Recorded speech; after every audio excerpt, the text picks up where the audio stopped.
the inner journey of shutting something down that my identity was completely tied up in. I mean, truly, like I was an entrepreneur. I left an amazing career that I loved to become an entrepreneur. I built it to 7 figures, which is on everyone's vision board, right? I want to be $1 million entrepreneur. And to close it down was grueling to my ego, my identity, to wake up one day and help hundreds of people all over the world and make, $100,000 plus a month. And then watch it go lower and lower and lower and lower and lower. And then all of a sudden be like, who am I when I'm not helping people? Today, I have an incredible guest. I'm so excited for this conversation. She is a friend, an amazing human entrepreneur, mom, Jenn Kennedy. We're going to dive into conversations around business, life, motherhood, our own personal journeys, and honestly, conversations that I'm so excited for you to hear and not enough people are having. All right, we're live. We're live. Yay. I'm so excited. Me too. Yeah, I'm so pumped for this conversation because, you're just an incredible inspiration to me. I thought we could start with maybe talking about your journey of going from 7-figure coaching business to deciding to shut it down. Oh, the journey. Yeah, and I didn't know you until after you made the decision to shut it down. We met, and you were already in that phase of closing things down and doing only a few coaching calls. But you've been on such a beautiful journey. Thank you. From the outside, I'm glad that it looks beautiful. Inspiring. Thank you. Yeah, it's been a journey, truly. I mean, I did it for a long time. I mean, let's say 7-figure coaching for a couple years. And I just kept waking up feeling like there was something else, like something more. And I think that that's common for entrepreneurs, right? Like you probably have it all the time. I think it's like this innate pull within us of like, hey, there's something else here for you. There's something, more aligned on your path. And I just kept waking up feeling it. And I remembered, it's so funny when you look back, like what's the Steve Jobs quote? Like you can't connect the dots looking forward. You can only connect them looking back. And I remember being on my porch, you'll appreciate this, like the spiritual side of us, right? On my back patio. You know how you do it. You're like, okay, God, I'm ready for my next level.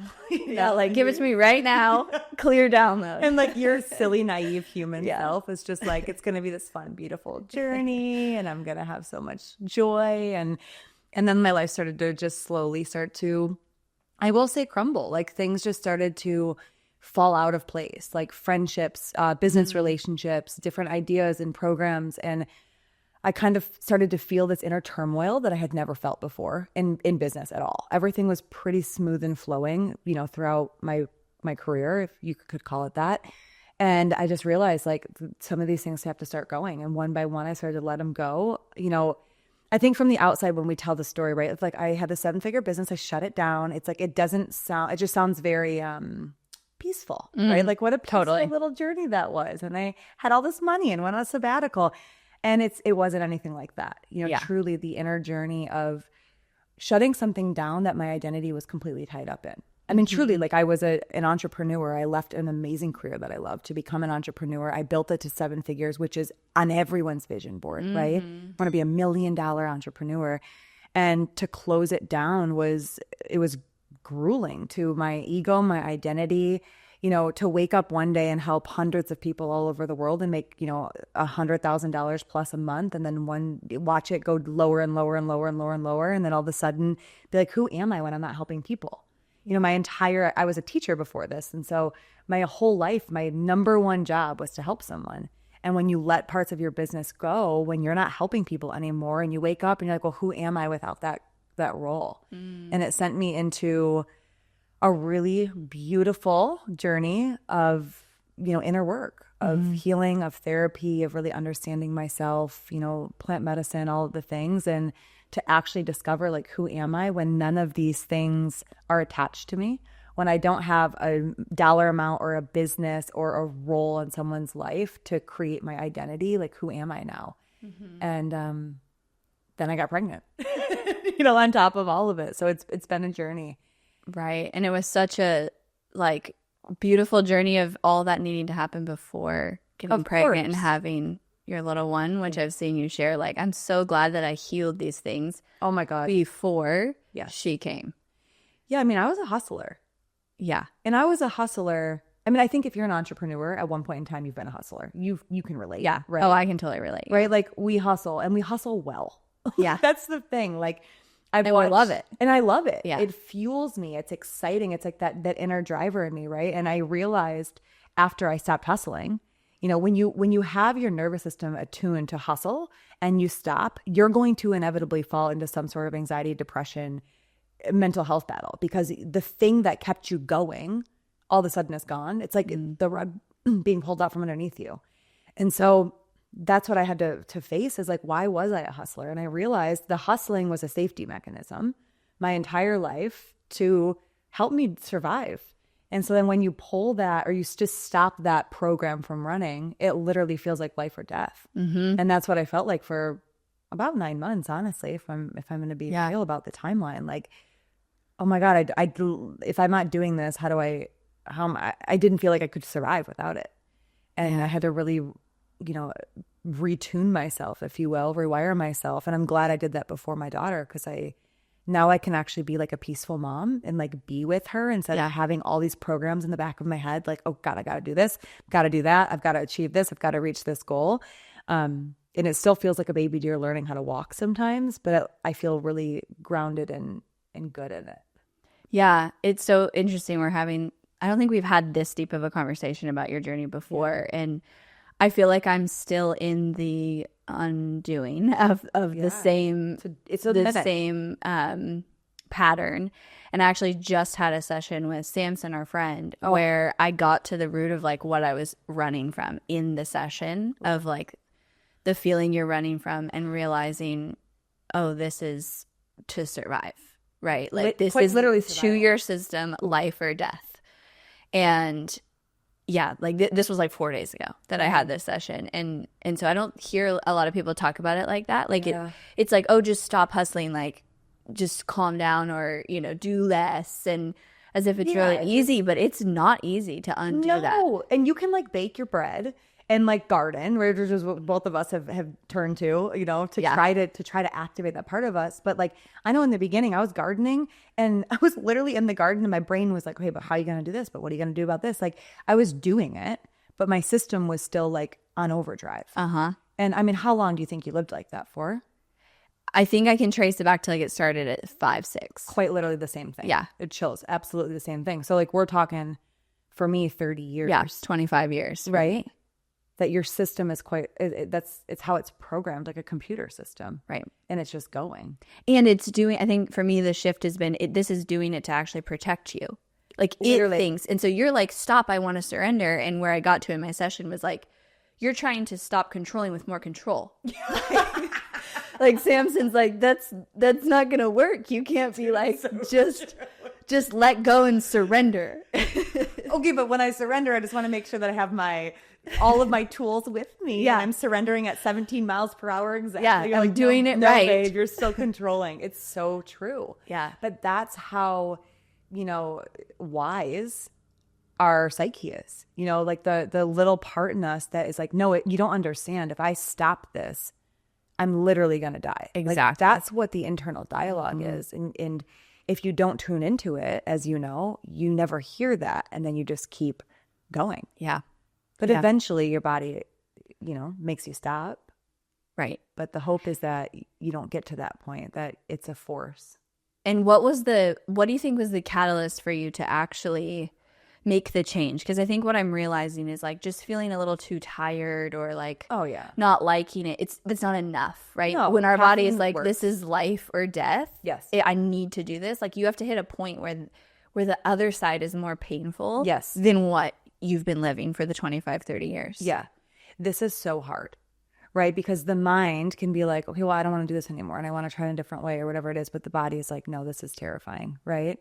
So the catalyst, you're right. The other side has to be, I wouldn't say painful, because everyone's driven by something else. I like to say the word enticing, right? Like, it's got to be enticing enough to be like, okay, hold on, I might want to put this down, you know? Yeah. Like I think about like if you're on a diet, right? I don't diet, nor do you. Like, Yeah. we probably eat a lot of food. Yeah. I know you do, with all the CrossFit that you do. But it's like, okay, if let's say that you're like, I'm going to eat clean, and there's a really delicious dessert. It has to be enticing enough that you're like, you know what, I'm going to eat it, you know? Or you feel so unhappy with it in your body that eating clean and in starting an exercise regimen is enticing enough, right? So for me, there wasn't necessarily like an event. I mean, I had a huge falling out with a mentor that I was working with that was really, really painful. Like it touched on every single core wound that I had from my childhood. And so that was a really painful thing. I also just had this feeling that it wasn't like the way that I was operating just wasn't the way that it was supposed to be. Like, it's kind of like I can think about like my ex-boyfriend, right, from 20 years ago, right? Or 15 years ago. And when I broke up with him, it's not like anything was wrong. I just had this inner feeling like this just isn't the way that love is supposed to feel, you know? And so that's how it was for me, like sitting on that back patio and even just asking, like, I really want a new level. It was really more like, I don't want to do it this way anymore. I want a more fun, more freeing, more aligned, if you will. You know, I know a lot of those words are very big buzzwords, but I'm like, I want a way that just feels like mine. And I saw only a few people on the interwebs doing that, like that I genuinely felt like, okay, this feels like their life's work. Like Dr. Joe Dispenza, right? I'm like, I look at the man, he is in his life's work. Yeah. You know, same with Tony Robbins. Like him, like these two, hate these two. It doesn't really matter. But like you look at Tony Robbins and you're like, homeboy is in what God put him here to do. Totally. You know? And he's not doing it from an ego or a money standpoint. He's like, they're in their work. And I was like, if it's possible for them, it's got to be possible for me. And this whole like world that I'm in, it doesn't feel like this is it. And so I think I merged those two together, and it was enough of an enticing to whatever voice inside of me. I like to actually probably my truest, highest self. That was like, okay, hold on. There's another way that I could be doing this. Because listen, nothing would be more enticing than making a ton of money. I was driven by money my entire life from the moment. I mean, I worked 2 jobs the day I turned 14.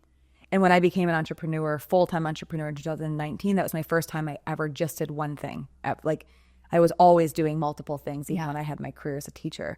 Like money was my 100% my core driver because we didn't have it. We always thought we were going to lose our house. We were always in survival mode with money. We never even can go out to eat. Like we literally did not have money sometimes for surviving. And so for me, I was like, if I can just make more money, I'll be safe and I'll be okay.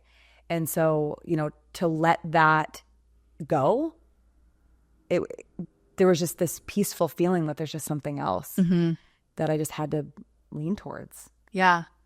Yeah. Was it like, did you feel like as much as you chased and ran towards the achieving, there was like still an emptiness? Yeah. That's where I've gotten. Yeah. Is like, okay, there's more than the external validation. Like it's not doing it for me anymore. There's more. Yeah. I wouldn't even use the word empty because I think that has such a weird, you know what I mean? Like it's such a weird feeling. I would say that there was almost just like this insatiable hunger. Right. Where I was like, I'm just feeling like there's just something more. Or I'm feeling like I'm not satiated. I'm not satisfied. I'm not like, I would go to bed. I'm curious if you did this too. Like I would go to bed at night when I was making millions of dollars and I would be grateful. I was grateful for my life. I was grateful for what I had. I was grateful for the money. I was grateful for my work. Like I was grateful for it. Like I couldn't believe I could do this, you know, like help people and make all this money. It was so cool. But yeah, I just felt like there was just like, I was never satisfied. It was like, I was like a bottomless pit. Yeah. And then I was confused. I'm like, what the hell? I have all these things. I should be grateful. I am grateful, especially because I came from like nothing. So I have that gratitude. But why do I feel like there's something missing? And I think it gets the light shined on it when it's like you made it to where you thought once you got there, completely, then you'd be all good. Like, because I mean, my story is like I was a young mom, and so we didn't have any money, and it was like straight into survival of really trying to prove everybody like that I could do this because everybody told me I couldn't. But once my kids got a little older, the business was making money, I had more than I ever thought, then it's like, but wait, you know, I got to that place and I'm still not satisfied. Literally. Like you feel like a limb is missing. And you're like, but wait, why? I did it. Yeah. You know, like that was me. I was like, I did it. Look at me. And I did it. You too. We did it over and over and over and over and over. It's not like we just got to the finish line once. Like we kept going and kept going and kept going. And yeah, it's interesting when you've got all the things outside, but then you feel that inside. And then the more that you lean into it, because I mean, I didn't lean into it. I was just like, well, cool. I'll just make $200,000 more, you know, like I'll just make more.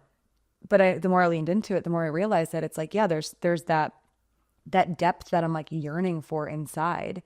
And when we feel like we're missing something inside, we're programmed to go look outside. You know, we do it with not only money, we do it with status, we do it with Instagram followers, we do it with views, we do it with our spouses. I mean, I've got a lot of single friends right now. They're like, life will just be better when I find my man. Yeah. Like, trust me, it won't. Yeah. Like, yeah. Or friends that are like, life will just be better when I have a baby. And I'm like, no, it won't. Right. It's Right. like, we do that. We're missing this huge thing. And so we try to grab at the external. And, I mean, I did it not only with money, I did it when I moved to Austin. I'm curious if you did this too, where I'm like, okay, where are my friends? Like, let me just be in a community that feels good. And let me just be like, you know, with this group or at this networking event or at this party. And I tried to like see where I fit into a community. And I'm like, oh, well, shit, that didn't do it either. Yeah. You know? Yeah. It's so easy to be like, that's the problem. Like, I just don't have enough friends or it's my husband's fault. Like, Always he needs to change and then I'll feel better. You know what? If you could just keep the house a little tidier, my life would be so much better. Yeah. And again, like, and everyone has it in some way, shape, or form, right? If I could just have the car, if I could have the house, if I could have the kid, if I could have the dollars, whatever it is, we all do it. And when you realize you're not doing it because you're a greedy person, you're doing it because you think that thing is really going to fulfill and make you whole. And when you realize that that's just a piece of you that's missing, then you can go in and be like, well, what do I really want? Right? It's not that nobody wants money. We want the freedom. Yeah, we want what money can bring Right? us. The freedom, the opportunity is like, that's what we want. We want the fact that we think that the money can give us the clothes or whatever it is, and then you can feel it fully expressed in the world. Right? So when you can lean in and be like, what do I really want here? Unconditional love, belonging, safety, security. It's all the same thing that everyone wants. We just think we're trying to get it in different ways. Yeah. We've had conversations around the pressure that you felt with the 7-figure business. And I feel have that. Do you think that when you haven't healed that version of you and the ability to really handle maybe that level of pressure, that it becomes really challenging to be in that place? I guess what I'm saying is your goal to build another 7-figure business and have the pressure that comes with a 7-figure business? Or did this journey show you that you don't want that? Like, because we've had conversations around how horrible that pressure is of like the cash flow, just how much is on you, and both of us being the breadwinner in those situations and, you know, getting resentful for that. And just, I feel like, I don't know if the answer to this, but when you can heal that from within and become more grounded and like regulated, can you then handle that type of pressure and have the 7 or even 8-figure business? Right. Honestly, I don't ever want pressure again in my life, if possible. Okay, pressure is going to happen. Yeah. Stress is going to happen. Problems are going to happen. It's a sign that we're alive, right? And that's often where we grow. But I don't ever want to be in a place that I'm creating pressure from work. And I think the reason why is because I want to do work that just feels like, I want to do work that feels good. I want to do work like, and it did feel good what I was doing, but I want to feel like peaceful in the work that I'm doing. I want to feel excited. I want to feel creative. And I don't want that pressure ever again, because I think that when we have pressure to perform or pressure to make money or pressure to succeed, yes, it's one hell of a driver. Literally, like it is like supercharged battery on a Tesla, right? Like it is one hell of a driver. But I don't think that we can sustain it over time, especially as women who are also moms. Because what I've realized is when you're a mom, like there's a difference between a mom and a dad. Absolutely. Because the bond that we have with the kids, because they've been inside of us and we've fed them and we've nursed them, right? Like that bond is is a lot for us as women. Like, call it, or like, you enjoy it, you don't enjoy it. It's a lot, even in the enjoyment of it. And I don't think that we're meant to sustain that amount of pressure as moms and as women. I have yet to find a woman who has used that pressure and then been able to sustain it with that pressure. My therapist always says the goal is that, like, the pressure, or whatever we want to call it, the intensity, it's like a rocket that, like, okay, it gets you up into the atmosphere, but then you don't need it once you're in the atmosphere because the orbit takes over, right? And so, yeah, I don't want that pressure ever again. Do I want to build a 7-figure, 8-figure company? Absolutely, yes. I love having money. I love what I do with money. I love that money. Like, I truly believe that money, when it's in the hands of good humans, we can do good things in this world. And I think we're in a place globally, whatever, economically, whatever you want to say, that like more and more good people need to have money in their hands. Yeah. You know, and we're actually in, I saw this woman, she was like something of like Citibank or something. I'm going to completely butcher any part of her name or title. So maybe we'll find it and put it in the show notes. So we're, you know, we have accurate pieces of information here. But she was talking about how, like, we're in this age right now where global wealth is shifting into our age, and actually more so in the hands of women. And it like gave me chills listening to it for two reasons. One, I was like, okay, I hope that it's not shifting in the hands of women who think that we have to sacrifice being a mom and being fulfilled for success, because there's a lot of women operating that way. I hope that in that we can recognize that there is a new way that we can build businesses and be successful, 7-8-figure companies that doesn't rely on pressure, that doesn't rely on lack, that just relies us like loving what we do and doing good work and growing, you know, our families and helping raise the next generation. Like, that job is equally as important. We've just been programmed for us not to think that it is. You know, I think we've been programmed to think that we need pressure to be successful. Yeah. And we've both done it. And like, I don't want to do it ever again. Like, I don't want that pressure. And I don't want that pressure in my home. Right. You know, it was a lot to be the sole provider of a family. Like, yeah, and then add a team and then add this person and this, you know, like, and then kids. Like, yeah, it's a lot. Completely, it's a lot. It's fun when you're young, and it's just like, it was great when my husband and I lived in an RV and we didn't have any responsibility. You know, throw a mortgage, throw bills, throw all that in there. Like, it's not. It doesn't get it. It's, how do I want to say this? It stops being fun really fast. And I've actually have many friends, I'm sure you do as well, that are the 7-figure entrepreneurs, and their husbands, you know, provide less than or none. And every single woman is feeling the same pressure of like, I just kind of want to lean back. I feel it. I feel it right now, if we're being honest. Yeah. Like, that's where I'm at. Yeah. Yeah. Like, how nice would it be to just like exhale? Yeah. Just be able to actually surrender. Yeah. And I haven't shared this story, but like, there was a moment, it was June of 2023. So I was like shutting everything down. I was like not everything. I was like little bit by little bit shutting stuff down. And I had a team, and I was the sole provider of my family. My husband wasn't doing his career path at that time because my business was a multiple $1 million business, you know, so why would he?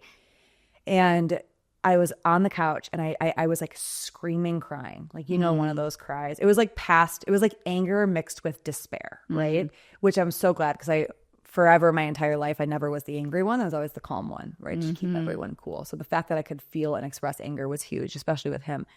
And I was like screaming and crying. And I was like, you don't understand. I just need a break. And I was like, I need like 3 months off to not do anything. And I'm like screaming and crying this. And he's like looking at me like, oh my God. And I at the same time almost had an out of body experience where I'm like, who the hell am I saying this? I love to be the achiever. Like, I've been doing this since I was 14. But I had just had that, like, almost, it was a breaking point where I'm like, I can't do it anymore. And I never ever in my life thought I'd be there. But I completely broke, and I was screaming at him, and I was like, I need you to help. I need you to go get something. I need you to go do something, because I can't keep this up anymore. And that was the beginning of me really, instead of just like, let me just let this go and let this go. That was the beginning of me being, okay, I've got to get rid of my team. I've got to get down to like, what's the bare minimum, and ride that out as long as I need to. I said 3 months. It ended up being over a year. Yeah. And a half. So that was the start. That was like the okay, something has to change. Yeah, I think before that point, I was trying to keep it all together. Right. I think we get to that point where like, and the universe is like, I'm about to crumble this. And you're like, no, let me just hold all the pieces together. Like I literally was waking up with jaw tension every day. I was always a very like calm, like I can handle stresses. Like nothing really gets to me. Like I really do like roll with the punches of life, if you will. Like I just kind of let things go. I don't really attach to things. And so when I was waking up every single morning with intense jaw pain, and almost like my chest, I couldn't take a deep breath. Like my shoulders, I felt like everything was just like, I was just trying to hold everything together. And I was like, okay, I realized that I'm letting things go, but I'm still controlling this. You're controlling the surrender. Right? Exactly. Like, crap. And it was equal parts. Me letting things go and God, universe, whatever people believe in, being like, let this go, loosen it. Like I feel like for a long time I was playing tug of war. Where I'm like, no, I'm not ready. And I was like, you don't have a choice. Let go of the damn thing. Yeah. And it was tough. Yeah. So now as you have started rebuilding and going in a little bit different direction with your business and more of your passion, and I know we've had conversations around that, what are like some tactical things you're doing or specific things you're doing to not have that pressure again? This sounds crazy. I don't think I could have that pressure even if I wanted to. You just would be like, no. I literally can't. I can't. Yeah. It's kind of like if I asked you to do yin yoga every day, right, for 14 days, you'd be like, no, I can't. I literally can't do that. Yeah. You'd go crazy, right? Yeah. Like a CrossFitter versus like doing yin yoga is like you would never sweat. You'd be like, this is a waste of my life. Like, give me that back. Right. That's how I feel right now. Like I can't. I've tried because I'm like, okay, I know what drives me. Pressure and scarcity. I can't do it.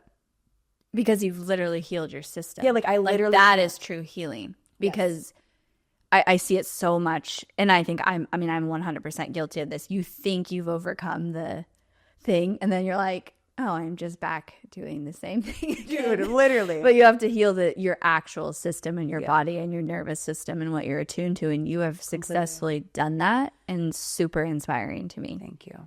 Because we're so similar. And I'm not where you are yet. You will. Yeah, it's a journey. Well, you will. I honestly think if anyone's on that path, if anyone's got that feeling, you'll be there. I hope it's not as grueling as mine was. And if it is, just call me. I'm not too far away. Like I gotcha as much as I can, but I honestly couldn't. I've tried. I've sat with my therapist. And I'm like, listen, I want to like help me with this. And he's like, you can't, because like that exiled part of you, you've brought it, like you've incorporated it back into your life, into your body. Like you can't tap back into it anymore. It's the analogy is, and I don't think you had this time in your life because you were such a young mom. You probably did. You've never told me you had this time in your life, so I don't think you have. But it's like when I was in college, I was a binge drinker. Like I blacked out about 90% of the time of my 4.5 years in college. Like I was a raging alcoholic. To the point where like it was an issue, but you're all in college. So you're like, no, it's not. We're just college students. There's no way I could drink as much right now as I did then. Right. I couldn't bong a beer. I couldn't carry a bag of wine around me and like have people drink it. Like I don't have that in me anymore. That part of me is gone. That's literally what it feels like. That's so amazing though. Yeah. I know a handful of people who have gone through that, and I actually look up to it. I'm like, I want to get there. You're like, I don't want to binge drink anymore. I don't want to have beers anymore. Exactly. Well, I think the hard thing is that you're like, I don't want to do it anymore. I didn't want to do it anymore either, but I kind of did because it feels good, right? It's like that part of you, that survival part of you. But like the other side has to be enticing enough. And it's like, what do we want? We want success. We want success. It's fun it's great to have money. It allows us to live the life that we live. Like we want to have the success. And so we have to have a belief that we can still be successful without pressure. Yeah. Right. And that only comes, I think, from proving that to yourself with some experiences of getting the actual evidence completely that you can do it. Yeah. And unfortunately, we don't have a lot of evidence. Right. Like you and I, like we probably did, 7 years ago, I logged on Instagram and I saw women hustling hard and making a lot of money and helping a lot of people. And I'm like, I got that. We had evidence that worked. Right. How much evidence do we have in the world that it works doing it like your way, a peaceful way, a fun Not a way? lot. Not a lot. No. And we also associate peace with laziness. We associate peace and surrender and trust. We associate that, if you really think about it, with weakness. Right? Like, oh, I'm not gonna peace like this. Yeah. You die when you're lazy. peaceful. Yeah. Like, come on. And a part of it was, if we roll back to, you know, our like ancestral conditioning, if you were like peaceful in the woods, you were a sitting target. You always had to be on guard, you know? And so I think that we have to rewire that within us, that wait, peace, surrender, trust, like all of these things that we're tattooing on our bodies because we need the reminder. I need it so bad. Sometimes I have one right here. Yeah, you already know, which is very similar. And yeah, I look at it and I'm like, God, it's bad enough that I have it tattooed on my arm, right? How many people we have these tattooed? Like, remember, surrender, right? We have to believe that that's safe and that can get us there. Mm-hmm. And I really do believe that it can. I've only met a handful of people that I should say appear to be living that way, because unfortunately these types of conversations aren't ones that people are having on the internet of like, yes, I made 7 figures and then I hated my life and now here I am, you know, like the people aren't having those conversations yet. But I really do think we're going to see a whole new wave of entrepreneurship in the future where we can have the peace. And I think what stands out to me about your journey is like there are people who will talk about, oh, I exploded this thing and I shut it down and this dramatic story, but they end up right in the same place. Like they don't actually do the work to heal. And that's the difference between your journey is you actually followed through with not making the money for a while, with having to cut. Like that's hard. I mean, I know for me, it's like, I really like my lifestyle right now. Like I need my nanny. I like to travel. Like we have this like comfort level now that the money has gotten us. 100%. So I feel like I couldn't be like, oh, I'll just give it all up. You know, like I wouldn't be able to do it. So, but you went on the journey of like the sacrifices, I think, that you would have had to do to let that go, to like rebuild and actually heal. Yeah. And it's not overnight and it's not 1 month. Like that's the thing too, is people want to blow it up and then be like, okay, and I want to be right back there next month. And it's a process, and it's a slow process. It's slow. And I honestly didn't realize it was slow. And if I realized it was so slow, I probably never would have been like, I'm going to do it. Like it's been rough. Like our whole life changed, like truly throughout time. But some of it was overnight. Some of it was like, okay, like my gym memberships, my Alive and Well membership, of like my biohacking stuff, my car, like we're a 1-car family right now, which honestly is not that bad. I don't know if anyone's ever, like if you and your spouse work from home, it's great. I actually have a few friends that are like, I want to do that too. Not because I have to, but because I want to. And it's pretty ideal. You know, we put our house on the market. Like we've literally changed our entire life. And there's so much that comes with that, because, you know, when we make a certain amount of money, whether you're an entrepreneur or not, that level becomes comfort. Right. And the comfort is perceived as safety, and safety is perceived as survival. So for me, like it was like, okay, I made $100,000 months consistently for over 1.5 years. That was safety.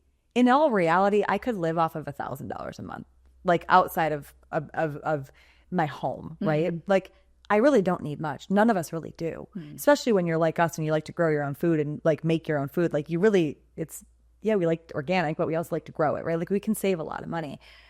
But you know, it was terrifying, because I was like, hold on, I need this to survive. And when I started making less and less and less and less and less, I'm like, wait a second, I actually don't need that to survive. And I told my husband, I'm like, well, we're millionaires again one day. Like I actually like being frugal. Like I like saving money. The world that I was in, like this like coaching world that I was in prior to shutting it all down, it was not like that. It was very much like the more you spend, the more you make. Like buy this. It's flashy. Oh my God. Instagram. Completely flashy. And it was like, it was very immature with money. Like, well, you can just make it and you can just get more of it. So spend the money and make the money. And I realized like, I don't like that. I love saving money and having a purpose with my money and being intentional with money. So, you know, in making of less of it, I've actually been able to redefine who I like to be with like a, you know, is that like a conduit, if you will, for money. And I'm grateful for that, because I don't think I would have done that when I was making it all. It's so true. And I think having those like like, I guess it's like a retraction period is so important in life and business, because it kind of brings you back to a more stable place, because you can get, okay, I'm making a bunch of money and now I'm like not paying attention and I'm overspending, and then it's like, okay, wait, pull me back. Yeah. Let me get intentional again with like this. what really matters. Right. You know? Like, and like for me, I do like nice things. Like I who doesn't? You know, I like them, but I'm like, wait, I don't really necessarily like nice things. I like nice experiences. Like I actually don't care about the things. I like having a few nice things, you know, but like besides that, like I like experiencing life. And the way that if you think about it, when you're an entrepreneur and you're programmed for that grind, you're like, hey, spend the money here and you're experiencing it. But are you really there? As you're at the back of your mind going to like, God, I got to make more money. I got launch coming up, or I've got to do this, or I've got to do this with my team. Like it's hard to fully experience it when that program continues to run on overdrive, you know? So we tell ourselves we're experiencing it, and then we're thinking about the next thing. Right. And we're not present. I mean, that's 100%. You're actually disassociating in your own mind, which so many of us have just become conditioned to doing, like being here, but I'm not really here because I'm thinking about all of the other things. And the next thing I got to do, and what I haven't done yet, and how behind I am. Yeah. Yeah. So for people listening who are like, okay, I want to heal that, because I think a lot of entrepreneurs have that drive of doing, running, chasing. That's our normal. Yeah. What is some advice you'd have? I mean, I know you've done a lot of therapy. Plant medicine has been a part of it. Yeah. And obviously everybody's journey is unique to what they need. And I think an important thing is listening to yourself and what's really like what you're called to completely in your journey. Like, plant medicine is not the answer for everybody, you know? No. And I think we do that with, okay, if I just get the therapist and I go once a week for 6 months, I'll be healed.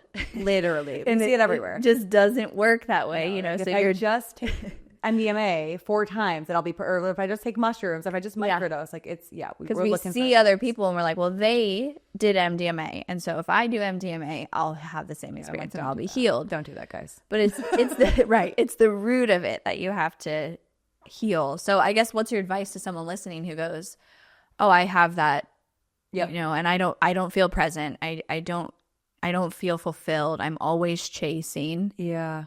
What would you tell them? Well, I first want to say that I don't think people's journeys with letting it all go and figuring it all out and healing have to be as long as mine.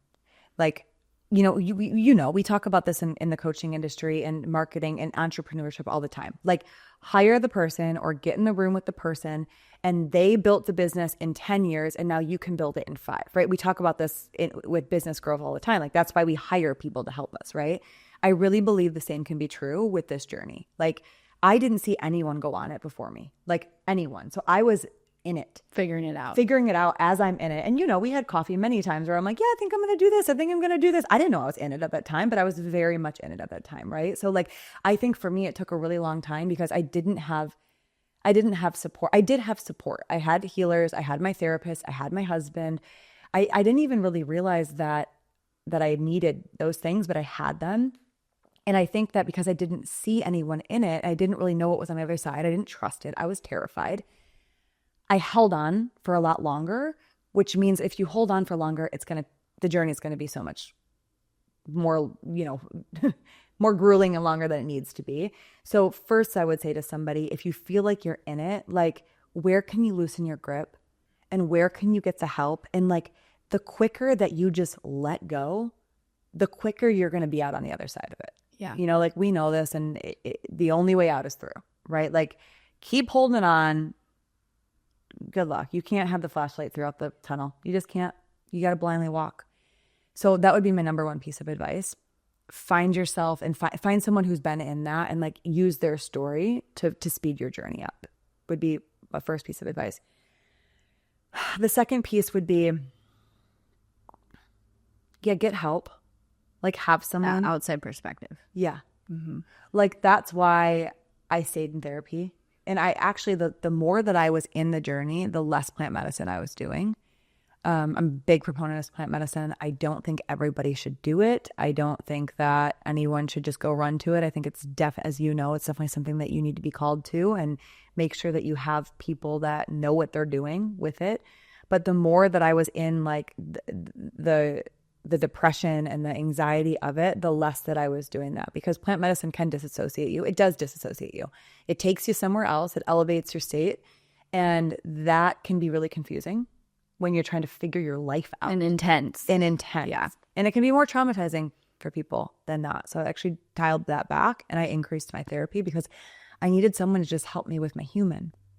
You know, like with where am I? Why am I feeling these feelings and these emotions? Like what do I want to do with them? What are they trying to tell me? You know, so I did a lot of parts work therapy of like, okay, there's all of these different parts with me. It's called IFS, internal family systems. I have all these different parts within me, and what's real, what's not real, what's the protector in me, and what's like my truest self, and really actually kind of use that type of model to understand like who am I without all of it, and then who do I want to be moving forward. Yeah, so that was a really big help, and just trust. I mean, I know that you've done this as well, but like I realized that actually I don't know if you've done this. It developed a stronger faith within me of God, source, universe, whatever else, right? Yeah. But I realized that I was actually really faithful before, but I had my faith to help me succeed. Like I was like, okay, well, how can I make more money, or how can I do this, or how can I like live a happier life? You know, like I was really dependent upon using my connection with God, source, universe to help me further along myself. And I started to realize like I need to restore my faith when I'm not doing well, and actually realize that I'm safe because I am supported even when I'm not doing well. And so that was really, really hard, if I'm honest, but really important in my journey as well, was to find some faith as my foundation. Yeah, me too. And I think a realization I had was, well, you can't really surrender without faith. What are you surrendering to? Like, it's not just like, oh, I'm going to fall blindly off this bridge and just hope I survive. Like, right? There's got to be some faith there and trust in order to surrender. Yeah. And I don't know if this helps anyone listening, but where I'm at, like the biggest thing has been, is I always come back to like, all right, give me the checklist. Okay. Give me the checklist of what to do. I just tell me in my checklist. Tell me the steps. I'll do the steps perfectly. But my homework currently right now is just accept.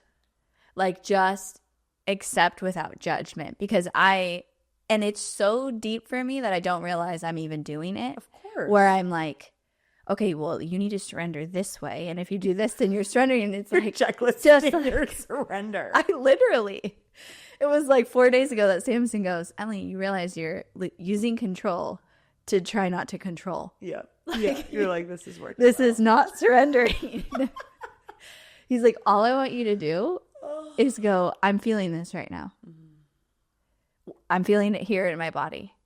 No judgment, just acknowledgement, because I'm so programmed to ignore that. Of course. I'm so programmed to be like, override that. Nope, this is what I have to do to literally put it in a box, be perfect, show up good for everybody else, have it all together. You know, I learned at a young age that being sad, being mad, anything beyond happy and okay was too much for people to handle. So that was not safe. And it was easier to just shove it down, be perfect, have it all together, be happy. And so I think I can trace back to like 5 that was when it started. And that shows up everywhere. And I read, I don't know if you've read yet, The Tell. No, I haven't. The memoir from Amy Griffin that just came out. No. And I started reading it like a week ago, and she describes her life as like an overachiever as a kid, and the loneliness she felt like she'd get the school award, and then it's like something's missing. And it just sent me into this like, oh my gosh, she's describing me. And it's rare for someone to actually like articulate it, where I'm like, for sure, yeah, that's me. So anyways, love that book. Yeah, I'm gonna dive into it. Yeah, but it there's not a checklist. There's not instructions on how, because it's coming back to yourself. It is ultimately like learning how to acknowledge feelings completely, your body. Yep. without judgment, and Yeah. it just is. Yeah. Like, this is the belief. This is the thought that I'm having. For sure. You know, I would be so curious if we could do a survey, which we actually could, you know, because we have platforms that we could survey people, right? Of how many people relate to being in the overachiever, and how many people relate, specifically women, because I can't relate to a man, right? I just can't. The overachiever, the compartmentalization, this emotion is good versus bad, right? Like those three things right there. And I would bet like we'd be rocking 99.9%. Yeah. Right. So what we have to realize is that this isn't just a me issue. This isn't just a you issue. This isn't just your mom and dad programmed you this way, or my mom and dad and their divorce and their alcoholism and their addictions programmed me this way. Like this is a global issue with our generation. Just like if we looked at our parents, you know, generation, like I would bet addiction is a global issue amongst that generation. If I look at my grandfather's generation, which, you know, just two back, which was the World War II vets, like theirs was numbing, and they probably died of a lot of heart attacks, right? Like there's a lot of young numbing, but also compartmentalization of emotions, because I look at my grandfathers and they look at what they did, and then they came back home, and PTSD wasn't a thing back then. It was just you put a happy face on and you deal with life, right? Which was a lot of abuse, a lot of neglect, right? So you look at this and we can trace it back. I like to go 2 generations back because those are the grandparents I know, and those are the patterns that I know. We all, if you're in the United States, maybe other countries, but can't go there because I'm not them. Like there are serious patterns that every single one of us are dealing with. And this is why the Me Too movement and the let's women equality movement, this is why it was such a big thing, because it's like women being like, you know what? No, I'm going to just be a man. I'm going to hustle. I'm going to grind. I'm going to go into the workplace, and I want equality. I'm going to, I'll nurse the babies, but I also want this, or I won't have the babies and I want this. Like there's a global flavor and a global attunement. And so when we recognize it's not just you, it's also me. Like, yes, we're 2 completely different humans. We've had completely different pasts, but the core, very similar. Then we can start to realize like, wait, we shouldn't have shame around this. We're all on this path together. And so how can we all help each other and realize this is the way that we're programmed and conditioned? And then how do we consciously want to be programmed and conditioned in the future? You know, because what we don't heal, we pass on. And we're either passing it on to each other because, hello, we're all connected on social media all the time, or we're passing it on to our children. Or, you know, even, I wouldn't say worse, but our children are going to swing on the other side of the pendulum like we often did to our parents. So it's like, if this is a global thing that we're all experiencing in some way, shape, or form. So like drop the shame and start talking about it and start going on that path so that we don't have to repeat it over and over again. And I mean, that's true impact right there, is when you can actually, like, you've healed on this journey, but then you're able to use that to help others heal. For sure. In our generation, in our world, which then also, yes, impacts your kids and is everything. Powerful. Yeah. I mean, the medical system, right? Like we all know what stress does to our body. Inflammation. Do we think that it's like a coinkydink that we have like PCOS and thyroid issues and Hashimoto? Like our generation has health issues, even when you're healthy. Like I had adrenal fatigue and gut issues. Like we are the generation of gut problems, adrenal problems, thyroid problems, reproductive problems. Like why is IVF such a huge thing right now? Because our bodies are screaming. Yeah. They're screaming, calm down, slow down, heal me. Like we're crying out for it. Yeah. You know? And so it's like, can we listen instead of just throwing more things at it? Can we listen? And technology has added so much to that. I mean, the level of noise, I think about that so much. Like we're not meant to be constantly like just bombarded. No. We're not meant to know everything either. Like, no. You know, all these things happening. I forget where I saw a clip on that of like humans are not meant to like know about every big event and traumatic things happening and everything in the world. Like it's too much for us completely to have that. Well, and the crazy thing is our generation, we're not watching the news. Call it a privilege, whatever you want to call it. We're not watching the news because it's like, okay, that's too much. And also the narrative is controlled. We're like, no way. But what are we doing? We're getting news every second of the day on Instagram, on Twitter, on TikTok. Every second, yeah. Every second of the day. And we're addicted to it. That's what we also have to recognize, is that like I was listening to something about this woman was the head of like addiction medicine in Diary of a CEO. Oh, I think is it the dopamine episode? Yeah. We both listened to that. And she was saying like I forget the stat, like 98% of people are addicted to their cell phones. I am. I'm not going to lie. Like, and I make such an intentional effort not to, and I still am. Literally. It was like me when I had an eating disorder. I'm like, okay, just don't do it. And then all of a sudden I'm in a full-on binge and I'm hating myself, right? We do the same thing. We're like deep in a scroll hole and we can't get ourselves out of it, but we hate it because we feel like crap. It's wild. I will literally like be in the bath and I'm like, get out of the bath. Literally. Stop scrolling. And I'm like still going. And I'm like, put the phone down and get out.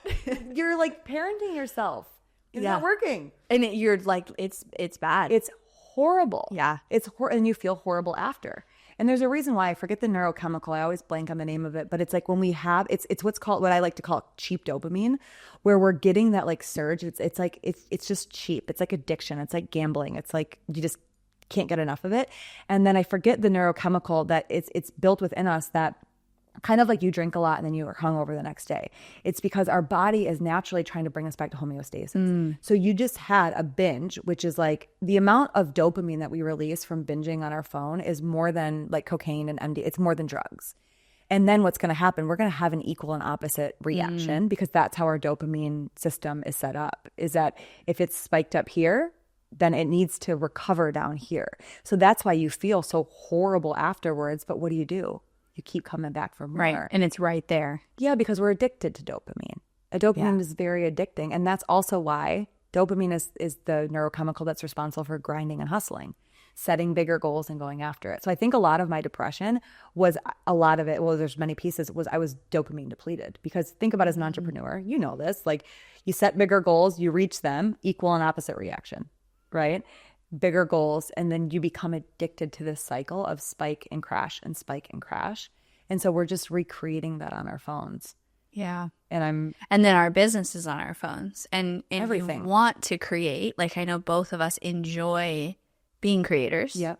And so it's constantly for me, how do I find the right harmony, the right balance around creating without consuming?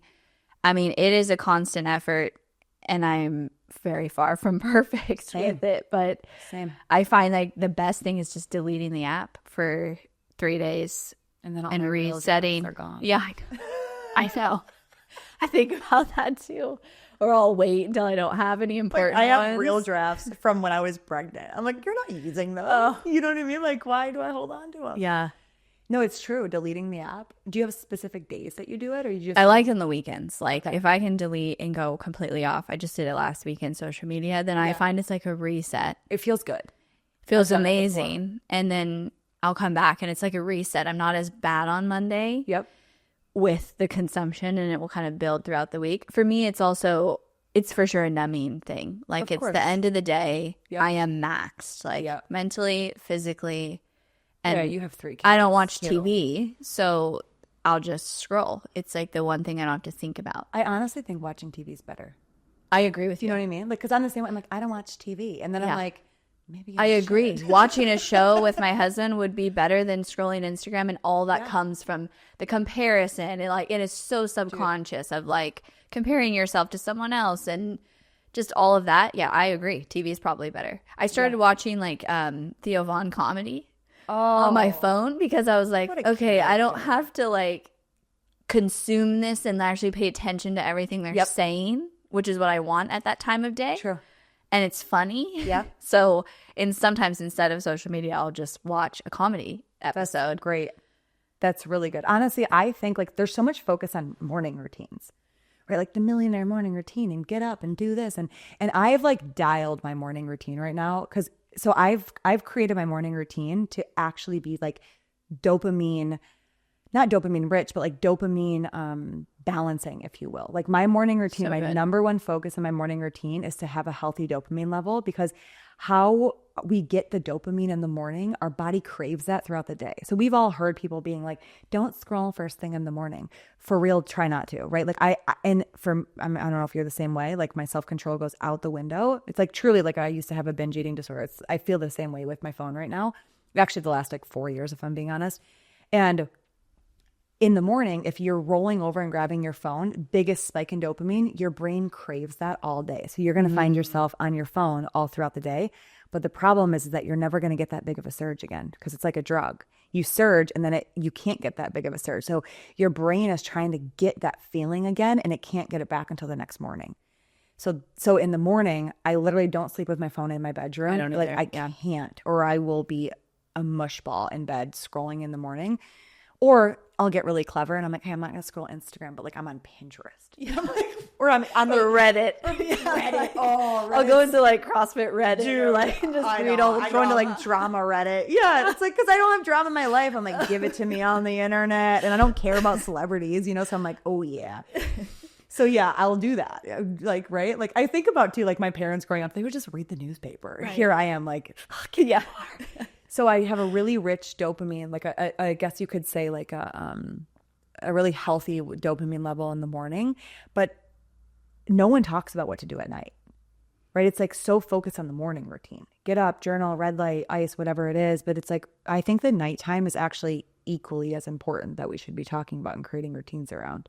Yeah. Because that can like wash it all out from the day. Well, the night is when it's so easy to numb because you're so tired from the day, and like we're all just so mentally taxed, like the noise. Yeah. So by the end of the day, it's like, yeah. And if it's not your phone, then like wine mommy culture, right? You could get a drink, or binging Netflix, or turning to food. Like that's where I was for most of my life. Like it was too much, so I would just go eat, and then I would have a glass of wine, right? So like everyone's probably doing something at night that you're drifting and you're getting unconscious. That's not adding to life at all. Yeah. So tell me about your morning routine. I know people will love to know that. Oh, well, so I have a 5-month-old, as you know, and we co-sleep. So I think that that's important to know, because everyone's got a different, like you might be up with your alarm with your kids, right? And so I'm up with my daughter. I think the importance of that. And so I'm up with my daughter. I have water next to my bed, so I make sure that I drink it. Am I like drink 100 ounces? No. Do I try? Yes. Do I do it? No. But that's what happens. And then with her, I usually feed her, and then I get her up and put her in her little bassinet to play, and I make my bed immediately. Like before I leave the room, I make my bed. And the reason why is because that is really good for dopamine. To-do lists, checking that off, that's a surge in dopamine. And so when I do something first thing in the morning that makes my house look good and then makes me feel good, like solid. So I'll make my bed, and like I do the whole thing, like the blanket, I tuck the edges, like I make it look good. And the reason why I want to say that my daughter's with me, because a lot of people will use that as an excuse, right? Like, well, I've got my kids up or whatever it is. It's like, it literally takes 3 minutes to make the bed. And what it does to your brain is phenomenal. So I make my bed. I go in the bathroom, we all have to do things in the morning with my bathroom. And then I bring, have my daughter with me. And then I go out into the living room and the kitchen, put her down. So morning's great time for her to play. And then I go get ice, and I do something with ice. I have like an ice roller, like an actual ice, not like the roller things, because those things to me aren't intense enough. Or I just dunk my face in a whole entire bowl of ice. And the reason why is because cold therapy, I would do my plunge, but I don't want to like get in a bathing suit and go in my plunge first thing in the morning. But cold therapy actually increases your dopamine up to 250%. So it's going to be a similar spike as you're getting on your phone, right? However, it's proven in studies that dopamine surge stays for hours afterwards. So I find that when I do those two things, they're so little, right? Like 2 little things together, they take me less than 5 minutes. It gives me a nice little surge in dopamine, but it actually lasts throughout the morning and dopamine is responsible for your motivation and like going after, like pursuing something and like the pleasure in pursuing something. And so I find that when I do that, I have that excitement to work and to like be productive and not go too high on the dopamine, like activities like scrolling and trying to set a big goal and doing it. But it's just like a nice, even like motivation all throughout the day. And then that's literally it. That's all that I do. It's so simple. It's so simple. And that's what annoys me with people's morning routines. It's like, I was listening to a wellness podcast, I will not say the name, and these girls were talking about their morning routine. And it was 45 minutes, and I'm driving, just curious about it. And I'm like 40 minutes in, and I'm like, you're still talking about your morning routine? It's this complicated. They had like acronyms for everything. And it was like, yeah, and then I drink this drink, and then I do this, and then I journal, and then I do 20 minutes of red light, and then I do 20 minutes of stretching. And I'm like, number one, you're not moms, which is fine. We're all different. But number two, like, you just went till noon. Yeah. Like, these morning wellness routines, like, it's unwell. Like, this isn't really working. So I like to do things that are simple, that are quick, and that are actually rooted in science to have lasting benefit. And the bonus with the ice too is it's really good for your face. Yeah. I've seen your stories doing that. I'm going to do that. I have a cold plunge, but I'm same. It's hard for me to get up first thing and go out there and do it. Like, honestly, I'm like, no. Yeah, because then you got to shower and, like, you know, like, yeah. Now, if it's 90 degrees in the morning, maybe it's going to be a nice refreshment. But no, but I just do the ice on my face. Yeah. That's awesome. And then, so what about the evening? Do you have an evening routine? What would you do? Like, if you're saying, okay, I think that's what's missing. I know you do red lights a lot. I do red lights. Yeah. Yep. I do red light. I usually do red light sometime throughout the day. It's not like I have to do it in the morning because I have my daughter. I'm not going to sit in front of the red light with her, right? So usually when she's at one of her first naps, I'll do a red light just because I'm trying to do it for my acne, for my skin. I'm the type of person that I like to learn the science of it, and then I experiment. And I'll show the experimentation, but I'm not going to be like day 4 and be like, hey, here's my red light code. Like, I really want to see if it actually works. So I've been doing this in the morning for 15 months to really see, like, does it legit work, or is it just, you know? Yeah, and it's had a lot of impact, not just on the dopamine in like feeling for you, but your skin. And oh my gosh. Yeah. I've noticed way less stress, way less anxiety, because the cold too, it activates your vagus nerve. And we talk a lot about the vagus nerve, but the reason why it's so popular and why it's so important is it's the only nerve of the brain that doesn't go up, it also goes down. So it connects the brainstem, all the way through. It goes through your heart, it goes through your lungs, and it goes to your gut. And so if your vagus nerve is off, which if you have a high stressful life, which many entrepreneurs do, it is, doing cold therapy actually strengthens the vagus nerve. So what that does is it allows you to have a stronger resiliency against stress, and allows your body to be able to handle and be okay with more stress. You know, we say that stress, you know, like our culture like demonizes stress. Good luck trying to get rid of it. And stress is a really good thing when we can recover. You know this, you're a CrossFitter. You are intentionally putting yourself in very stressful environments twice a day. And because you recover from your stress, you're seeing the results. You're getting stronger, you're looking stronger, you're getting everything that you want to get out of it. But if you didn't recover from it, what would happen? You're screwed, right? So it's not a bad thing. It's just a recovery from it. So cold therapy actually helps our recovery because it strengthens that vagus nerve. So it's really important. But what would I do at night? Get off your phone. That's my answer. I would put my phone. What do I do in the morning? I don't have my phone around. I mean, get off the phone is the biggest thing. Yeah. I honestly would start to like in the morning, I utilize my environment, right? Like I have things set up in a way, like I'm not touching my phone and I'm not going on it. So I would do the same thing at night. I would put it in my bathroom. That's where I keep it. Yeah, I have to literally put it out of sight. Yeah. Like I do sleep with it out of the room. I've had that forever. But if I plug it in on my kitchen where I walk past it in the morning, I'll grab it. Or just, I wonder if anyone texted me last night. You know, just wonder what's going on. Nothing's going on. Nothing's happening. Yeah. You know? And all of a sudden you're now on Instagram checking your DMs. So true. Yeah, and then you're like, why am I here? And then you put it down and you're like, why the fuck did I do that? Literally. And then it was how 45 minutes went by. I have no idea. Yeah, it's insane. Yeah, so I would probably keep it in my bathroom. And what do I love to do? What's the intention at night? Right? So my intention in the morning is for my neurochemicals to be in a really good place, that I feel good, I feel calm, I feel regulated, and I have like a healthy surge of excitement for life. Like that's what I want for my morning routine. Years ago, I wanted to like journal and connect spiritually and like and I don't want that anymore. Like it's not my season of life. So I guess my question would be, what's my intent? Like, what's your intention at night? Like, what would you want your night to be? I think so let me talk about what I struggle with, which is being present. Because after a full day of work, right, and that level of going, I cannot get out of it. Like, right. So you need to wind down. Yeah. So then I use my phone. I'm like, okay, well now I don't have to do. So I'm still like, right, this fast paced noise. Yep. Yeah. So wind down and try and be present and relaxed. Yeah. Because you don't want to be present with chaos. Right. Okay. Anything else you want to do? no, I think I want to do nothing. Like, I don't need to plan tomorrow or like, do anything. But would you need tomorrow planned in order to do that?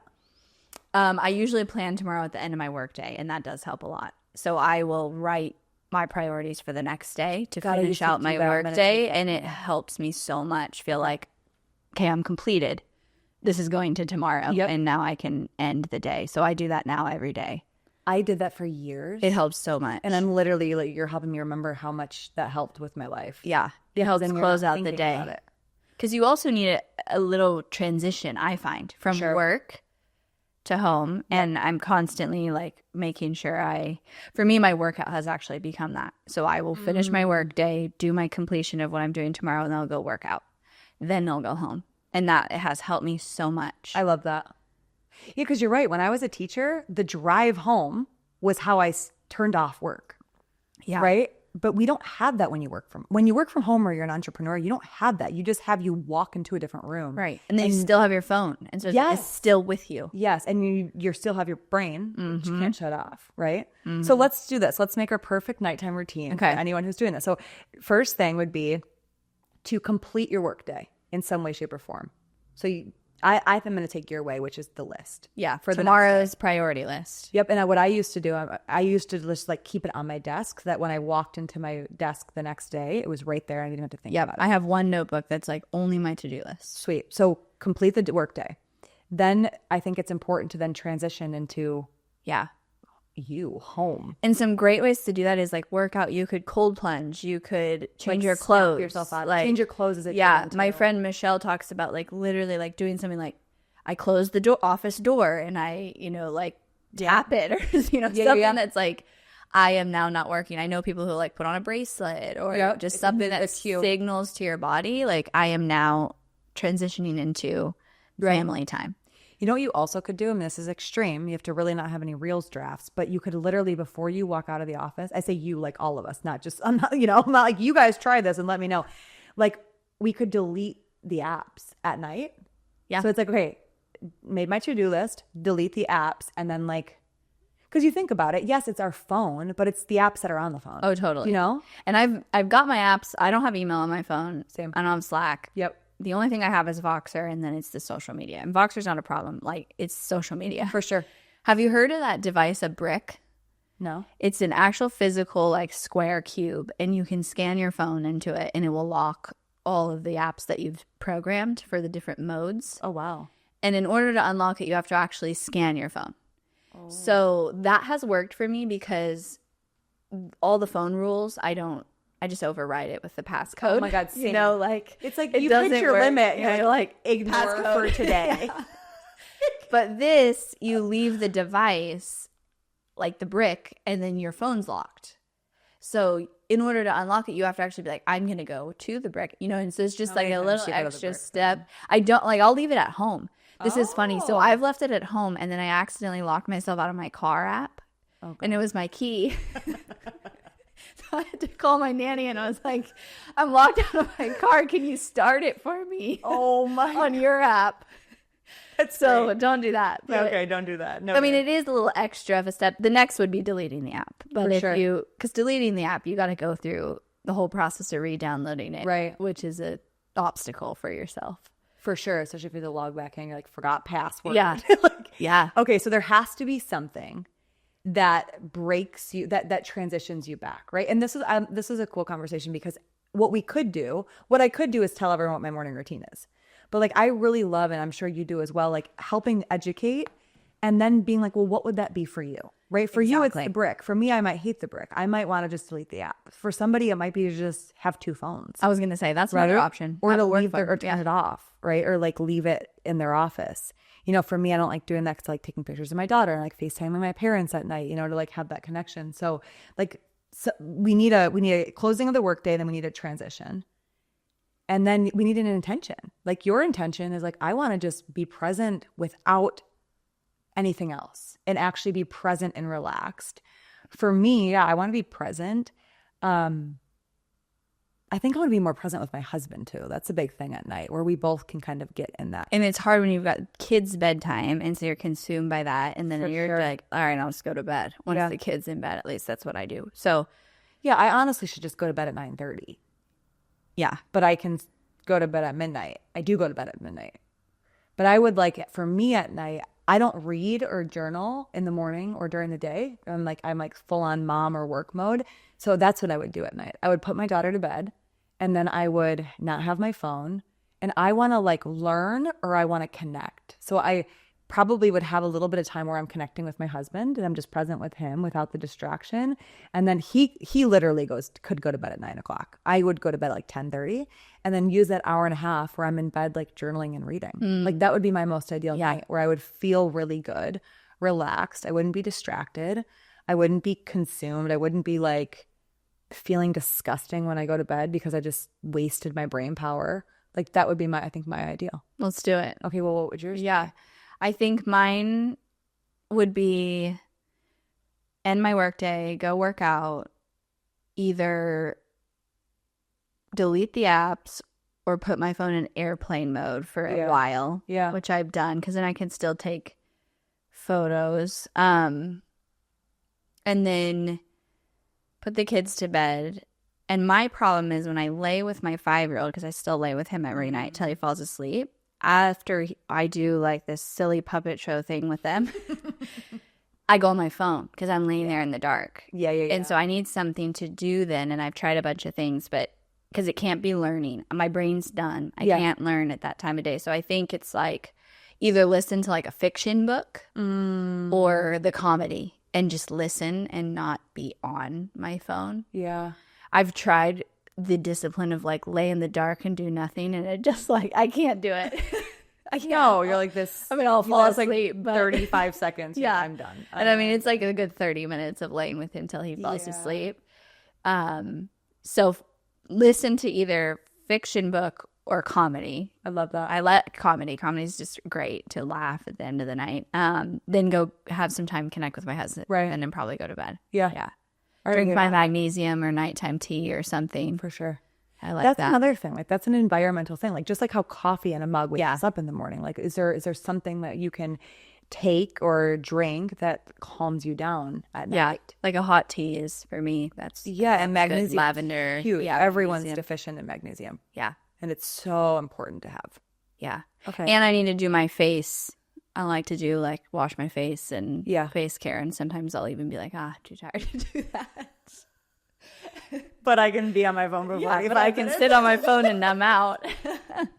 I mean, it's real, and nobody likes to talk about it because it's like, we don't want to, what is it? We're powerless to this device, nobody wants to talk about it, but everyone's experiencing it. Everyone. If you say you're not like, let me walk behind you for a day, you are. Yeah. Like, everyone. Teach us your ways. Then, it's a thing that everyone struggles with. So I think, like having that intention and then what do I need to do in order for that to happen?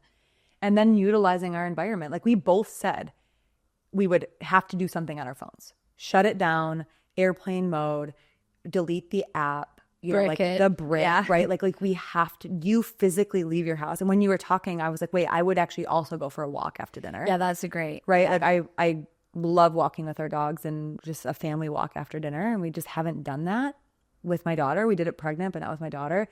But it's like we physically need to do something, like utilize our environment. Yeah. Because you are not stronger than your environment. Nobody is. If you're trying to lose weight and then you have sugar and cookies and alcohol around, you're going, especially if your spouse is doing it, you're inevitably going to not reach your goal. You're not going to be able to sustain it because it's all around you. Like we have to get really skilled at utilizing and setting up our environments to support us in the goals that we have. So true. So I think it's important everyone realizes don't copy one of we just came up with different routines. For sure. I have 3 kids, different ages. You've got one, like it's going to be different, but it's like, what's your intention? Yep. And then what's the environment that could bring that intention to reality? And you have to constantly remind yourself of this. Like I will do this almost every week as I go into the week of like, for sure, what's my intention? Like what part of my day I've maybe fallen off on habits. Like for me, like my stillness practice is really important, but I will get busy and then all of a sudden it's been 4 days and I haven't meditated and I haven't done it. And it's like, for sure, okay, this week, this is my number one intention, which means it comes before my CrossFit workouts. Like it comes before my important meetings. If I push a meeting 20 minutes, like it's a choice of priorities constantly. I feel like Yeah. trying to balance all the areas of your life is constantly like a priority choice. And a lot of times we have to choose, this is going to come before work. Yep. Otherwise, our life just tells us what's priority and the demands. Yeah, if you don't consciously choose, your unconscious is just you're gonna unconsciously go back to default. And default is the loudest, strongest program, right? So if any of our loudest and strongest program is to disassociate, which you don't need a phone to disassociate. It can literally be, like we said earlier, like, here I am, but I'm not really here, right? Which, again, common amongst our generation. If you grew up compartmentalizing emotions or numbing emotions, that is disassociating, right? Like, so that same core disassociation tactic is now just us as adults. It's the same exact thing. And so that's the loudest, strongest program. Yeah. So if you are not conscious and intentional and setting up the environment and like, okay, I've got this, then that program is going to come up every single time. Yeah. It's like trying to override the GPS when the directions are already in there. You can turn left, but it's going to still rerouting and take you there. So we have to become stronger than our programs. And it has to be enticing enough, like we said earlier, to become stronger than those programs. Yeah. And consistency is everything with it. But that's what happens. Then we build new programs. Mm-hmm. But it does take time. It's funny. I read a book and I was like, actually pissed off. Because it's like, it's like everyone says, like, it takes 21 days to build a habit. That's actually a lie. It takes anywhere from 18 to 256 days to build a habit. Wow. Where that came from? No clue. Like the book's like, I don't know where this came from, but science has proven that it can take up to 256 days to form a habit. Because how many days in a row have you done your stillness practice? Probably over 18, and you're like, or 21. And you can fall off like, of it in a few days, yeah. Yeah, so it's like, how long does it take for each person to override their default? That's gonna take time. Like if I think about my eating disorder, like that was a default pattern. Rooted in trauma, rooted in compartmentalizing, rooted in disassociation. It didn't just take me 21 days. It took me months. And now there's no way that I could ever binge. Or with like the alcohol analogy earlier, there's no way I could drink like that. I'm at 1.5 margarita. Actually, probably now after pregnancy, I'm probably at half a margarita right now. And like, I'm done. Like I can't do that. I can't, because I've overridden the programs and I've created new programs that have healthy relationship with food and alcohol and a healthy relationship with myself. It didn't just take 21 days. It took me a long time to override those programs. So like we can do it. It's just going to take time to override it. But don't have unrealistic expectations that it's going to be 3 weeks and then you're going to be a new person. It's going to probably take longer. The longer, my guess is that the stronger the program, the longer it will take. But eventually you won't need the determination and the discipline and the willpower. It will just become habitual. Because you'll enjoy, like I've gotten to where now the routine, the habit is actually what I want versus the other way around. Yeah. I think our phones are the exception. They're so powerful that you have to constantly be aware of that. Yeah. But I mean, just watch Social Dilemma. Yeah. It's an older Netflix documentary now, but they create these things to do this. So I think a lot of people, like, we don't want to talk about it because it's like, it's a weakness. Like this little device has more power, but like truly they create them just like TikTok, just like Instagram. It's created for our dopamine systems. It's created for us to be addicted to it. So like we have to become stronger than that creation, that program. Yeah. And we can. I fully believe that we can. I do too. And I believe that you can have a relationship with creating and having a business on social media and not over consuming. For sure. I think it's possible. I think taking breaks is huge. Like last year, I actually had my team lock me out. I remember of my social media for 2 full months. Yeah. And I was off. I remember that. I think we were getting coffee. Yeah. And then you're the one who told me to unfollow. Like you told me how you unfollowed everybody for a period of time. Yeah. So I went through and got my followers down to like just people I actually know. Yeah. Or really like genuinely enjoy their content. Completely. Because you just kind of like you all of a sudden have 1,000 people that you follow and you're like, I don't even know 700 of these. You're living that. You're really not adding to my life. Yeah. That's a difficult thing. People were upset about that. I received a lot of messages from people. I actually still do, wondering why I don't follow them. Isn't that funny how we take that as it's about Personal? us? and you must not like me because you unfollowed me. Which, because I've actually had that thought about people who have done that to me. Yes. And you're like, why don't you follow me anymore? You must not like, Yeah. but this is how deep the I need to belong. And somewhere along the way, we associated as a society a follow with I like you and I want to be your friend and you belong in my life. We've literally associated that together. So when somebody unfollows you or they only follow 200 people or 0 people, it's a personal attack of like, well, you must not like me. I literally had a past client, and it's like on a comment on my, like, this is a public comment. I'm not going to name a name for here, but she literally got upset because she was a one-on-one client of mine. And then I unfollowed her, and she got upset, and she literally told me that I gaslit her because I acted like I loved her, and then I didn't even follow her anymore.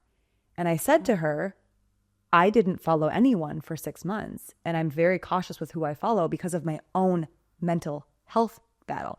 Everything I said earlier, that's when I started unfollowing everyone because I was in a literal mental health battle, like chaos, survival mode, therapy 2 times a week. Like, are you kidding? Like, I needed to reset my dopamine myself. Like, and it was painful to follow anyone in the coaching industry because what had happened with my previous mentor, like it was painful to see my clients. It was my past clients. It was painful to see peers who were launching and that was a painful thing. Here I am undoing my identity. And it hurt. It was so hard and triggering to see people making money and see people doing all of these things that I once did. So I unfollowed everyone, and she made it personal. And probably held on to that. I mean, this was 2 years ago, held on to it that entire time and made it about her. And I explained it. And she's like, well, we just have different perspectives because I would never unfollow a past client. I'm like, okay, well, that's you. Yeah, that's you. And this is me. Yeah. You know, but we do that. We take it so personal of like, well, why doesn't she follow me? Right. And it's like that you don't owe anyone a follow. Like, I literally don't even follow half my family right now. Or my friends. I actually don't follow some Yeah, there's friends. some friends that I don't follow too and sometimes it's like a season. It's like literally I'm getting triggered. If I'm getting triggered by someone's content in a way that's making me judge myself, feel bad about myself. Completely. No, like that's not healthy. And it should be okay. Like we should be so secure within ourselves that it's like, hey, you don't follow me right now? I mean, I don't know if you do because I don't check, right? I do follow you. I follow you too. But like if you didn't, and then I just saw like Emily follow, or I noticed that you didn't follow, which how do you notice? You go look, right? So like that's even an interesting pattern that we all have. But if I noticed it, like I wouldn't take it personal. And if I did take it personal, I would have the self-awareness and the self-love, I should say, to message you and be like, hey girl, is everything okay? Exactly. Like one of my friends, she's a close friend of mine, unfollowed me, and I noticed this was like a year and a half ago. And I messaged her, I'm like, babe, did I do something to upset you? And she's like, what are you talking about? I'm like, you unfollowed me. And she's like, oh my God, I had my assistant just do a massive unfollow and I didn't even know. And she followed me back. And I was like, I just wanted to make sure that everything was good. Now I could have sat with that and ruminated and be like, oh my God, she's mad at me or I said something or whatever. Right, I did a story. But that's a pattern of my teenage and 20s. And I'm not going to continue that pattern. If I notice it, then I'm going to say something. But we don't do that because we've been conditioned to hide behind a keyboard, to hide behind a phone, and then to create our own stories. Mm-hmm. But if we were all a little bit more self-led and a little bit more okay with these hard emotions to feel, then we would just have it. Like, hey, I noticed that you're not following me anymore. Is something off? And being okay with having a difficult conversation like that. You know, because had that client of mine had that conversation 2 years ago, then that would be completely different, you know? Right. And if somebody can't respect that I had to do that for my own journey, then that's not my problem. Right. It's not about you. Yeah. Absolutely. And I would pray that somebody would do that for themselves, for their own well-being and happiness. Mm-hmm. Right. But absolutely. We don't. Yeah. Well, before we wrap up, I wanted to talk about becoming a mom. Ooh. And hear a little bit. I know you have your podcast and you've done some really great episodes about that. Yeah. So obviously anyone listening can jump over there and tune into your podcast. But yeah, let's share a little of that journey for you and how it's been the last 5 months. Wild. Yeah. I can't believe it's only been 5 months because it feels like a decade, but then it feels like 5 seconds. Isn't it so fun? Yeah, time. Weird. Time, if you really think it's real, have a kid. Yeah, once you have kids, I was just saying this of like, it's so fast, and then yet it feels like a year ago that a month ago our trip or whatever. Yeah, literally. Yeah, it's been so cool. You know, I had a lot of resistance to motherhood. I don't know how much you and I talked about that, but I had a lot of resistance. being a high achieving woman, you know, in the society that we live in, we really are fed a story that you can't do it all. You know, you can't be a really good mom and be successful and do work that you love. Like, we're fed sacrifice. And I watched my mom sacrifice a lot as a single mom raising us. And it was really tough, you know. And so I had a lot of stories that motherhood was going to be hard. And I'm not saying that it's not, right? It is. But that it was going to be just not enjoyable, I should say. Instead of hard, I should say that it wasn't going to be enjoyable. And so there was a lot of resistance in my pregnancy. And I'm okay admitting that. Like, I don't think, the more that I talk about that, the more that I hear women be like, oh my God, me too. Or I don't know if I want to be pregnant, and you're showing me that it's okay to, you know, that I can do it all. So I had a lot of resistance. My first trimester, there was a lot of grief. So even after you got pregnant, you still had the resistance. Yeah, I was really upset. You know, there was a lot of anger. Like, wait, I want to build a business back up before I have a baby. You know, I want to be making a lot of money again before I become a mom. And I just had to accept that that wasn't my path. And it took me about half a pregnancy to do that. I can relate so much as getting pregnant young. Oh, that was my experience. And I am fortunate to get pregnant very easily. So all three of my kids were not planned. And I think like the first one, I had that, but I think I had it more the second and the third, because I was actually like, no, I just had a baby and I don't want to do this again. Like, I don't want to I breastfed all my kids like 2 years, co-slept, like really just gave myself up for a while for them. And so I can relate a lot to that anger. Yeah. Wow. Yeah. It's interesting, right? Like, I would have never known that, because here you are happy with 3 epic, beautiful children, you know? So I think it's a common thing. I'm learning the more that I share it, the more common that it is than I even thought. Because I was terrified to even say that online. I'm like, I'm going to get so much. I know, because you get people who are like, can't get pregnant, who are so mad that you feel that way, or and you should feel lucky that you have a baby. And I had to go through that in my pregnancy, because I have a couple friends that have been trying to conceive for a long time, and telling them that I was pregnant, and them darn well knowing that I wasn't trying to be pregnant, I wasn't trying to get pregnant, and then saying, I'm holding this, and I'm also holding the fact that you want to be here. You know, and it was difficult conversations, but the most beautiful. Like, my friendships are so deep now, but deeper, I should say. But that was really hard, where I'm like, women are trying to do this year after year over year, and here I am angry that I'm here. And then I also was like, great, well, how am I messing up this baby? Because I'm like, I'm not ready for this, you know? And so there's a lot of that, you know, what you know about healing and about imprinting in the womb and all these things. And so instead of fighting it and gripping, I just let it be. You know, I let myself be angry. I let myself grieve. I let myself be honest with my husband.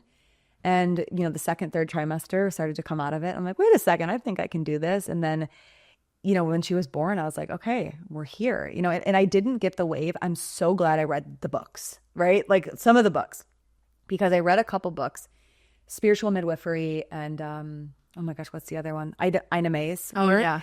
And or there was another one. It's not important, but I heard a couple stories where the women were like, I didn't fall in love with the baby right away. And that's normal, because everyone tells you when this baby's born that you get this, your heart expands a million times and you just can't ever imagine anything else. And here I am in my bed at home being like, okay, I did it. Like, holy crap. And like, of course I love this child of mine, but like, here I am, like, where's the expansion? But I'm so grateful that I learned that was normal, because if I didn't hear that was normal, I think I would have spiraled into depression. But I was like, it's okay. I will fall in love with her. I love her, but I will fall in love with her more and more and more over time. I remember there was one day, she was probably like a month. My mom was here. She's probably about 3 weeks to a month, you know, old.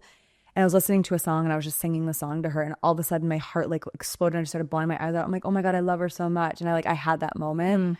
And I'm so glad that I didn't try to search for it or force it to happen, and just let myself adapt when it was time. And I mean, you met her. Like, now, like, I love being a mom. I'm only 5 months in, so I know I've got, you know, everyone's like, well, just wait until. And I'm like, I hate it when people say I know. that. I want to just like hit people outside the sloppy mug. I'm like, just let me be here. Yeah. You know?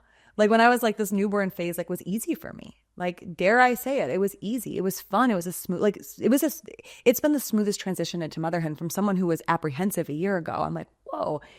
And then, people are like, well, just wait until she gets her 4-month regression and just wait until she's 9 months and just wait until I hate I'm not that. waiting until I'm living here. Yeah. And when that happens, I will be fine. If it happens. Yeah. When it is. Like, because my realization, my biggest realization of pregnancy and postpartum was screw what everyone tells me. I'm obviously going to learn because you're wise, but screw it all and let me just create whatever the hell I want to create with this journey. And I'm so glad I gave myself that permission because there's so much crap that we're fed. So much. In becoming a mom and in pregnancy and in postpartum. There's so much noise. And I'm like, screw the noise. I'll ask if I care, if I want to know. And then outside of that, let me go on this journey myself. And I'm loving that. Like it's freeing, it's exhilarating, like it's fun. I love it. I love being a mom. It's the coolest thing. And I've never in my life, I didn't want kids when I first met my husband. So I never thought I'd be here to be like, oh my God, I love it. But it's the coolest thing. And she just teaches me. I asked my husband the other day, I'm like, what is she teaching you? What are the biggest things she's teaching you right now? And he had his answers. And he's like, well, what about you? And I was like, she's teaching me how light life can be. I realized how heavy my childhood was, how heavy a lot of my life has been. It's been on the out. It's beautiful. Like I've lived a great life, but there's a lot of kind of like in the background, just this heaviness of of the pressure of all the thing. And I'm like, she's teaching me just how light life can be and that it can be safe in the lightness. And it's a ball. She's so cool. Yeah. You met her. She's so cool. I mean, she's pretty mushy when you still met her. You got to meet her again. I got to meet her again. I haven't seen her in a few months. Yeah. She was a mush ball. Yeah. When you met her. I mean, she slept the whole time. So that's how mushy she was. Yeah. And you've just, from what I have seen and hung out with you, it's just been so beautiful of like your journey to get here gave you those tools to be able to be present and surrender. Because birth and motherhood is, you want to learn to surrender. Like, you will not have a choice. You cannot control the surrender. You want a death. Yeah. So deliver your child in your bedroom. Yes. Like, you have no choice but to surrender. And the only way is through in those scenarios. But I think all that journey that you went on, like, made that so much more peaceful for you. Yeah. Versus the fight then to surrender. Because that was kind of more mine is like, okay, now I'm going to fight the surrender because I have no choice to surrender because I've got kids. Yeah.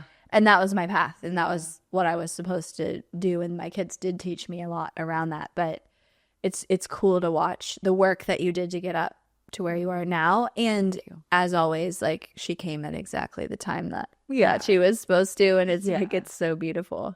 Thank you. Yeah. Thank you. That was the other lesson is like, there is a plan that's not yours. Yeah, that's kind of where I got when I had the anger with my kids, like pregnant with them. And then I'm like, who am I to say what the plan is? That's exactly it, which is really terrifying to somebody who always needs to plan and always needs to know what to do and always, right? Like that's terrifying. That was so much of my pregnancy where I was like, no. I wanted to be in charge of the plan. I wanted to know, like I had a vision, a dream, and I was like, I'm going to know when I'm going to want to get pregnant. I'm going to know when I'm ready. And then I'm going to do it. And people hear that and they're like, I've been with my husband for 12 years, almost 12 years. So it's like a lot of people assume that this was a very planned thing, and I'm like, no, this was a big old surprise for me. I had a feeling it was coming in the next couple of years, but like, and then I really think about it. I'm like, if I did plan it, I probably wouldn't, would I have really been ready? No, I don't think you're ever fully ready. I don't think I would have been, which means it's been a journey in surrender and trusting that there's a plan that's better than mine, and feeling safe in the surrender of like, okay, we're going there. And same with the business, like, okay, the money's gone. I'm not making it anymore. I'm not the sole provider anymore. Like I don't have this business anymore. I don't have this lifestyle anymore. All right, it's gone. Show me a better plan. And it's hard when you have the attachments to the things, like it's hard. And then you start to realize like, well, there's a whole nother like parallel life over here that is better than I ever could have imagined. Yeah, because that plan is oftentimes better than anything we could have created. Like, we're so funny humans. We're so like, dumb. we have the answer. It's going to be at this time on this date. Yeah, right. This way. Yep. It's going to be this like little, here's my perfect to-do list plan, and I mean, we've both done it only to feel like there was something missing, and it's like, what if that thing that's missing is the surrender to something that could be better. And is usually always better. For sure. When you can get there. For sure. Yeah. You got to trust it. Yeah. Yeah. I got it tattooed on me, so I'm getting there. I checked that box. In like a year from now, the words trust and surrender are just like X'd out. Like, you're like, I didn't care anymore. Yeah. I just think that's dumb. Oh my gosh. That was so good. Anything else you feel you want to share? What a beautiful, amazing conversation. I know. I loved it. So good. So good. We went everywhere. Yeah. No, I think it's what I said earlier. Like, what we don't heal, we pass on, and if you're an entrepreneur, which I know your listeners are, we pass it on to our followers. We pass it on to our clients. Like, we just inevitably pass it on. And I think that there's a lot of feeling that we can't heal and do it at the same time. And I think we can. I think we can. And I think that we need to start to normalize these conversations, of like the realness of what people are going through. Not trying to force vulnerability, but like actually just being like, yo, this is where I'm at, and dropping the shields and the weapons. And it's just like, this is where I am. And it's okay to not be okay. It's okay to break down. It's okay to burn it down. It's okay. That is the journey. That literally is a journey. It's okay. And it's about that journey. Like, that's what gets you to wherever you're going. Yep. Yeah. Stop creating negative bias around it and just freaking do it. And like, let's have fun on the ride. Yeah. Yeah. So good. Yeah. Where can everyone find you? I'll put links and stuff in the show notes, but where would you like to send people right now? I'm on Instagram and podcast, which both are going through a rebrand. So just click on the link below. But any content that you create is truly a gift to yours. It is incredible, the content that you create, the depth and the heart that comes through in your content. So highly recommend following and listening to her podcast. Thank you. Yeah. I appreciate it so much. You always say that, and it's beautiful to receive. So thank you. Yeah. Thank you so much. You're welcome. Thank you.